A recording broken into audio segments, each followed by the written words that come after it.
नमस्कार दोस्तों, स्वागत है आपका एक बार फिर से हमारे YouTube चैनल जिसका नाम है म्यूजिक वाले गुरी सर। म्यूजिक से रिलेटेड जितने भी कंपटीशन हैं उसके निःशुल्क क्लासेस आपको दी जा रही हैं, यानी कि आपसे कोई भी किसी भी तरह का पैसा नहीं लिया जा रहा। ये क्लासेस आपके लिए बिल्कुल फ्री हैं। जो भी म्यूजिक रिलेटेड कंपटीशन होंगे उनके लिए इंपॉर्टेंट टॉपिक्स आपको यहाँ पर बिल्कुल फ्री में उपलब्ध हो जाएंगे। तो आज का जो हमारा टॉपिक है वो यूनिट 4 से शोध प्रविधि, संशिक्षा, अंतर संबंधात्मक पहलू एवं आधुनिक तकनीक, यानी कि हम यूनिट 4 को शुरू कर रहे हैं। तो आज का जो टॉपिक रहेगा हमारा यूनिट 4 से, ठीक है। सबसे पहले शोध प्रविधि एवं संशिक्षा। शोध क्या होता है, शोध प्रविधि क्या है और संशिक्षा क्या है, इसके बारे में हम डिटेल से जानेंगे। और इससे कम यूजीसी नेट के अंदर 5 से 7 क्वेश्चन आपके आ जाते हैं। शोध प्रविधि एक ऐसी गतिविधि होती है जो शोध कार्य में ज्ञान या कौशल प्रदान करती है, यानी कि जो भी हम रिसर्च करते हैं उसके अंदर हमारी नॉलेज और कौशल हमारा बढ़ता है। इस प्रविधि में शोध कार्य को शामिल किया जाता है जिसमें तथ्यों का संग्रह, निर्देशों के क्रमबद्ध रूप में सिद्धांतों व तरीकों के अनुपालन हेतु किया जाता है। यानी कि जो भी हमें तथ्य मिलते हैं उनको हम संग्रहित करते हैं। इस प्रविधि की उपयोगिता शिक्षा शास्त्र एवं बाल विज्ञान के साथ साथ संगीत के विषय में भी महत्वपूर्ण है। इस प्रकार संगीत में शोध प्रविधि पाठ्यक्रम के साथ विभिन्न तथ्यों, बातचीत की श्रृंखला, प्रयोग व शोध ज्ञान की एक श्रृंखला का समुच्चय होता है जो छात्रों में शैक्षिक अनुभवों, आकांक्षाओं, क्षमताओं तथा जीवन के अनुभवों को संश्लेषित और संदर्भित करता है। अतः शोध तथा शोध से संबंधित गतिविधियों एवं महत्वपूर्ण पहलुओं का अध्ययन आवश्यक है जिसका वर्णन निम्नवत है। तो साथ के साथ चलते चलते वीडियो को लाइक कर दीजिए और चैनल को सब्सक्राइब कर लीजिए। चैनल पर नए हैं तो वीडियो को जरूर शेयर कीजिएगा। बढ़ते हैं, हमारा जो मेन टॉपिक है शोध, जिससे हमारे क्वेश्चंस उठते हैं। और इसके अंदर मैं आपको ज़्यादा डिटेल में नहीं बता रहा हूँ, और इसमें जो मेन आपका जो टॉपिक आने वाला है उससे रिलेटेड मैंने इसके अंदर ऐड किया है सारा कंटेंट। तो सबसे पहले देखिए, शोध उस प्रक्रिया को इंगित करता है जिसके द्वारा अनेक प्रकार के तथ्यों का संकलन किया जाता है और उनके विश्लेषण द्वारा व्यापक निष्कर्ष निकाला जाता है। अनुसंधान के अंतर्गत जांच, गहन परीक्षण, योजनाबद्ध अध्ययन, व्यापक परीक्षण तथा तत्परता युक्त उद्देश्य आदि प्रक्रियाएं सन्निहित होती हैं। शोध तत्सम संज्ञा युक्त शुद्ध धातु से व्युत्पन्न हुआ है। शोध शब्द का प्राचीन अर्थ प्रमाणित करना, परिष्कृत करना और खोज करना है। क्या क्या है इसके अर्थ? प्रमाणित करना, परिष्कृत करना और खोज करना। विश्वविद्यालयों में यह शब्द रिसर्च के अर्थ में प्रयुक्त होने लगा है। रिसर्च के अर्थ में प्रयुक्त शोध शब्द ने उक्त तीनों अर्थों को समाहित कर रखा है। शोध कार्य न केवल योजना आवश्यक है बल्कि खोज हुए तथ्यों को परिष्कृत एवं व्यवस्थित रूप से प्रमाणित भी किया जाता है। जिसके ऊपर हम रिसर्च करते हैं उस पे क्या है, उन तथ्यों को परिष्कृत किया जाता है और व्यवस्थित रूप से प्रमाणित किया जाता है, उनको प्रूव किया जाता है। शोध का व्यापक अर्थ है अपनी खोज के द्वारा किसी नवीन लक्ष्य की प्राप्ति करना व प्राप्त तथ्यों का शुद्धिकरण करना। लेकिन इस कार्य में मौलिकता का होना अनिवार्य है, क्योंकि मौलिकता ही शोध की पहली आवश्यकता है। अब आपसे क्वेश्चन इस तरह से पुट किया जा सकता है कि शोध की पहली आवश्यकता क्या है, तो वहाँ होगी मौलिकता। रिसर्च के लिए हिंदी शब्द शोध का प्रयोग मिलता है। शोध शब्द सरल एवं आकार में छोटा होने के कारण अधिक लोकप्रिय है। अंग्रेजी भाषा में रिसर्च विषयक कुछ शब्द शोध शब्द के आधार पर बनाए गए हैं। उनके समानार्थी शब्द सामने रखकर यह तथ्य स्पष्ट किया जा सकता है, जैसे शोधार्थी या शोधक को कहते हैं रिसर्च स्कॉलर। शोध संस्थान रिसर्च इंस्टीट्यूट, शोध प्रविधि रिसर्च मैथोडोलॉजी, शोध पत्र रिसर्च पेपर, शोध वृत्ति रिसर्च स्कॉलरशिप, शोध विषय रिसर्च सब्जेक्ट, शोध प्रबंध रिसर्च थीसिस, प्रबंधिका डिसर्टेशन, शोध कार्य रिसर्च वर्क। इस प्रक्रिया में वैज्ञानिक निरीक्षण भी एक महत्वपूर्ण सीढ़ी है। सामान्यतः निरीक्षण शोध की परिधि से बाहर होता है। शोध की परिधि में ऐसा निरीक्षण आता है जिसके बाद समस्या का समाधान भी खोजा जाना अनिवार्य है। मतलब जिस चीज़ पे हम रिसर्च कर रहे हैं अगर उसमें कोई समस्या है तो उसका समाधान भी खोजा जाना अनिवार्य है, तभी वो आपका रिसर्च है वो सक्सेसफुल माना जाएगा। यह समाधान अनुमानित ना होकर अन्वेषण का परिणाम होता है, मतलब अंदाजा नहीं लगाया जाता, इसको पूर्ण रूप से प्रूव करना पड़ता है। शोध की समूची प्रक्रिया तार्किक होती है, यानी तर्कों द्वारा दी जाती है। अतः इस प्रक्रिया में विशिष्टता और गहनता पाई जाती है। मतलब इसमें क्या स्पेशलिटी होती है और गहन होती है ये। यह तार्किक प्रक्रिया निराधार तर्कों पर आधारित न होकर प्रदत्तों को ठोस पृष्ठभूमि पर आधारित करती है। मतलब इसमें तुक्के नहीं मारे जाते, भी अपने मनगढ़ंत तर्क दे दिया, भी इस तरह हो सकता है, हो सकता नहीं है, होगा ही हमें प्रूव करना होता है। इसमें वही व्यक्ति सफल हो सकता है जिसने नए सत्य की खोज की हो, यानी नए तथ्यों की खोज की हो, पुराने सत्य को नए तरीके से प्रस्तुत किया हो, जो पहले प्रूव हो चुका है उसको नए तरीके से प्रस्तुत कर सकता है, प्रदत्तों में व्याप्त नवीन संबंधों का स्पष्टीकरण किया हो। अतः शोध सिर्फ नवीन सत्य तथा सिद्धांतों की खोज नहीं है, वरन उसमें पुराने सत्यों, पुराने सिद्धांतों को नया रूप देना, पुराने नियमों को नवीनता प्रदान करना, प्रदत्तों तथा तथ्यों का नए सिरे से स्पष्टीकरण देते हुए उनमें व्याप्त अंतर संबंधों का विश्लेषण करना ही शामिल है। तो यही नहीं है कि पहले जो खोजे गए तथ्य हैं सिर्फ उनकी खोज कर लेनी, जो पुराने तथ्य हैं, जो पुराने तथ्य सिद्ध हो चुके हैं, जो पुराने सिद्धांत हैं, उनको नया रूप देना, नए नियम उनको प्रदान करने, ये सब इसमें शामिल होता है। शोध शब्द का प्रयोग किसी संस्थान या खोज के लिए नहीं किया जाता है, बल्कि यह उस प्रक्रिया को दर्शाता है जिसमें अनेक प्रकार के तथ्यों का एकत्रीकरण और अनेक आधारों पर व्यापक निष्कर्ष निकालना सम्मिलित होता है। अर्थात पूछताछ, जांच, गहन निरीक्षण, व्यापक परीक्षण, योजनाबद्ध अध्ययन, सोद्देश्य तत्परता युक्त सामान्य निर्धारण आदि प्रक्रियाएं महत्वपूर्ण होती हैं। इनमें ये सारी प्रक्रियाएं क्या है, बहुत इंपॉर्टेंट होती हैं। आगे क्या है, शोध की आवश्यकता क्यों होती है या प्रासंगिकता क्या है इसकी। आज प्रत्येक क्षेत्र में इस बात का अनुभव किया जा रहा है कि यदि ज्ञान के विस्फोट को समझना है, प्रगति की होड़ में आगे बढ़ना है, तो इसका एकमात्र साधन वैज्ञानिक शोधकर्ता ही हो सकता है, क्योंकि विश्व में हुई प्रगति विभिन्न क्षेत्रों में किए गए अनुसंधानों का परिणाम है। यानी जो भी हमारी जो ये प्रगति हो रही है, जितना भी डेवलपमेंट हो रहा है, ये सब क्या है, अनुसंधान है, जो भी उनके अंदर हो रही जो एक शोध की प्रक्रिया है उसके ही परिणाम है। ये शोध की आवश्यकता या प्रासंगिकता निम्नलिखित है। ज्ञान के विकास में सहायक है, उद्देश्य प्राप्ति के लिए सर्वोत्तम क्रिया है, मानव समाज को नवीन ज्ञान एवं गति की प्राप्ति हो सकती है, इसमें जीवन के उद्देश्य की प्राप्ति होती है, सुधार में सहायक है, सत्य ज्ञान की खोज करता है, ये अध्यापक के लिए अति उपयोगी है।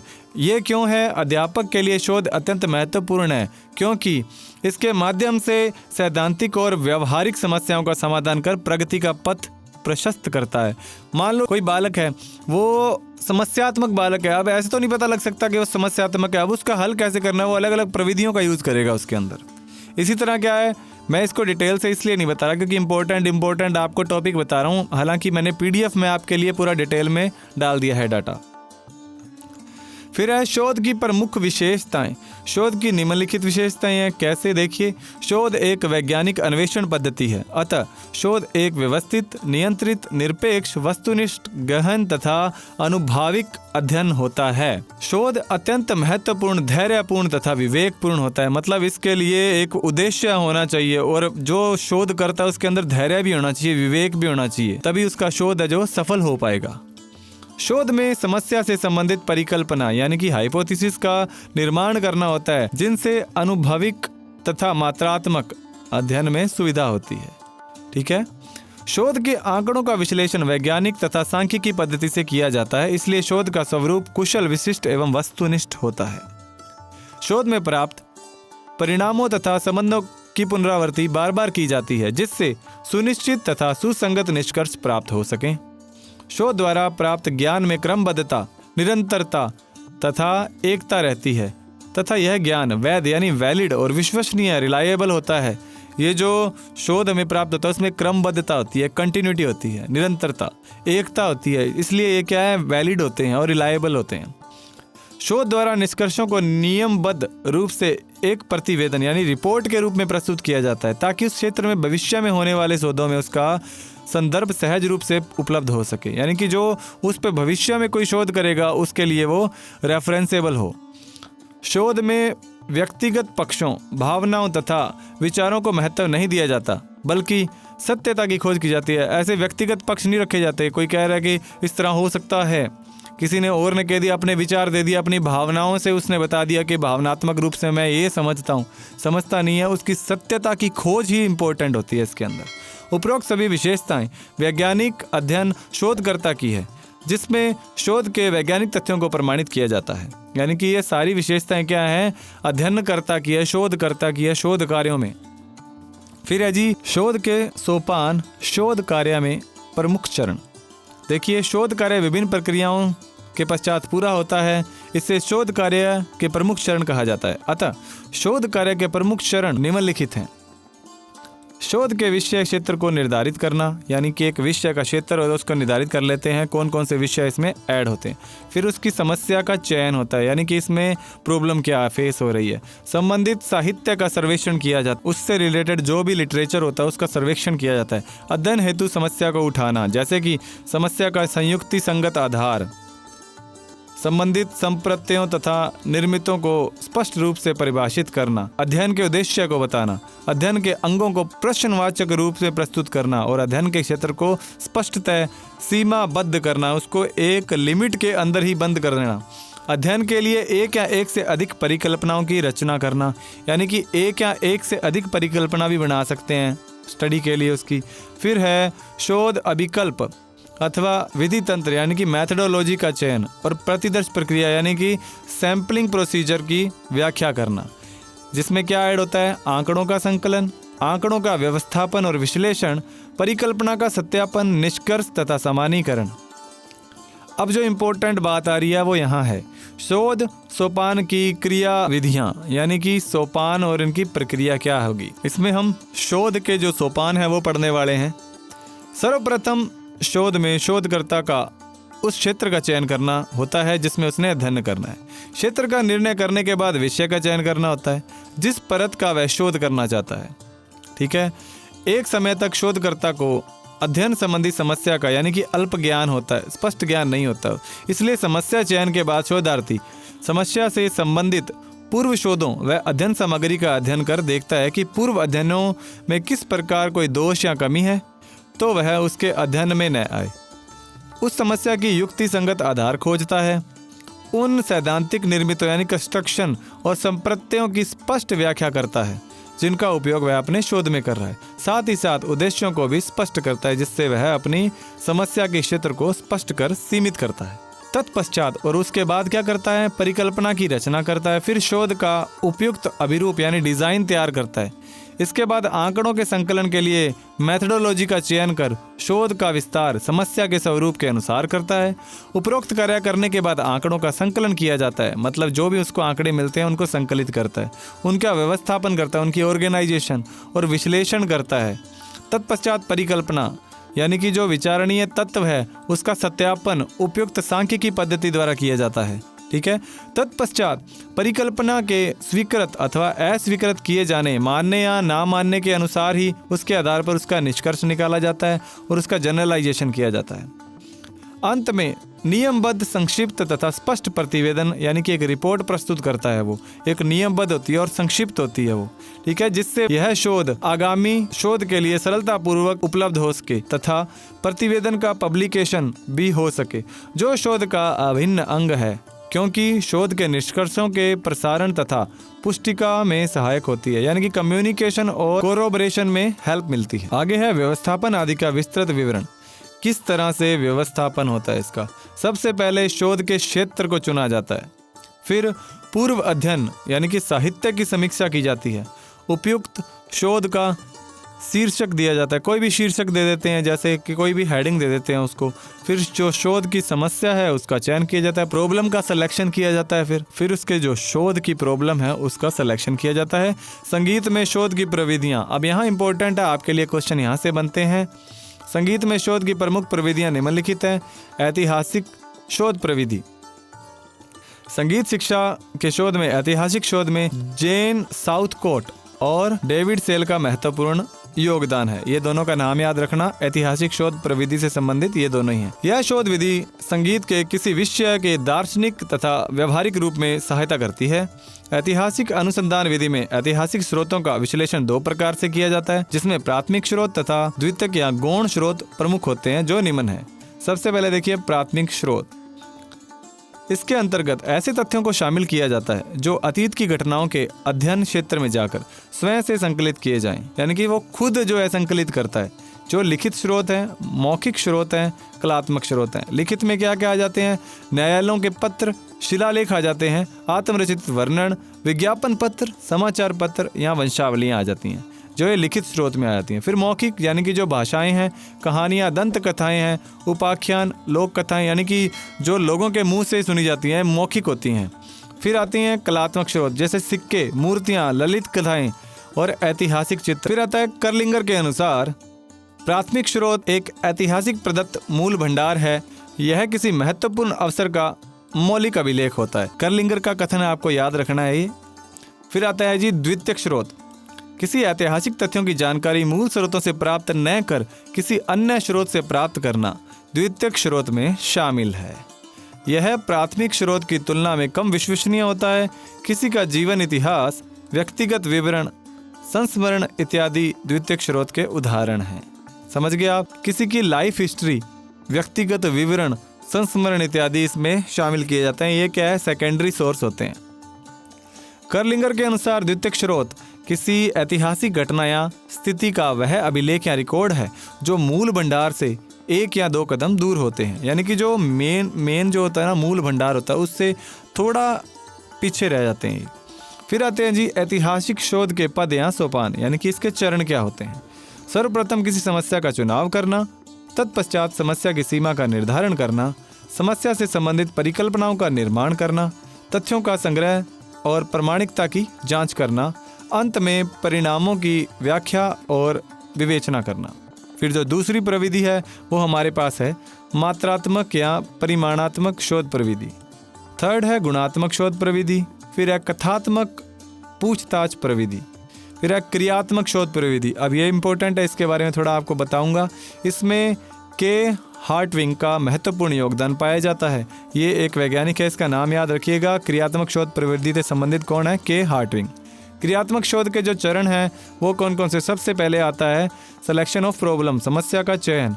फिर आता है एवेल्युएशन ऑफ प्रॉब्लम, समस्या का मूल्यांकन। फिर आता है फॉर्मेशन ऑफ हाइपोथेसिस, यानी कि परिकल्पनाओं का निर्माण। फिर आता है डाटा कलेक्शन, यानी कि प्रदत्त संकलन।